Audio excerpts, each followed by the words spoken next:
बरसात की एक शाम थी। गांव रामपुर में बिजली चली गई थी और हर तरफ अंधेरा छा गया था। गांव के पुराने हवेली के सामने कुछ बच्चे खेल रहे थे। तभी अचानक उनमें से एक की नजर टूटी हुई खिड़की से भीतर चमकती हुई रोशनी पर पड़ी। अरे, ये हवेली तो कई सालों से बंद है, फिर अंदर रोशनी कैसे? बच्चों में से छोटू ने डरते हुए कहा। सब भाग खड़े हुए, पर वहीं पास खड़ा रघु 25 वर्षीय युवक ठिठक गया।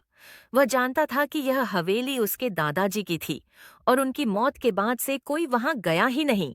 डर और जिज्ञासा के बीच रघु ने हवेली में कदम रखा। टूटी छत से पानी टपक रहा था, जाले हर कोने में लटके हुए थे, लेकिन सबसे कोने में लकड़ी के संदूक से हल्की सी रोशनी निकल रही थी। उसने कांपते हाथों से संदूक खोला।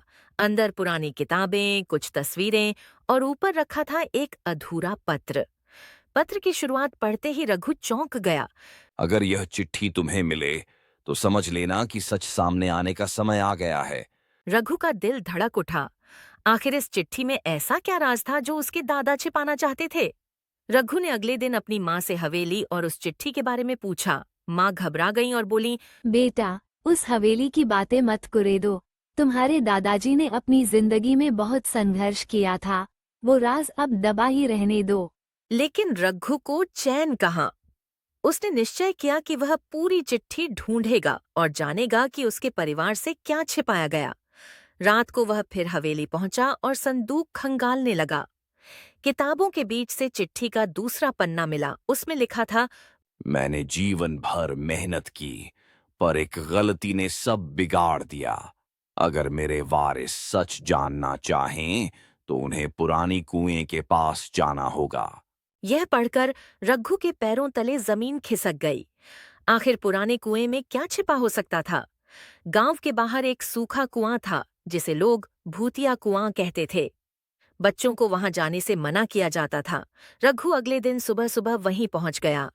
कुएं के अंदर झांका तो सिर्फ अंधेरा दिखा, पर जब उसने आसपास की झाड़ियों को हटाया तो नीचे की ओर जाने वाली एक छोटी पगडंडी दिखी।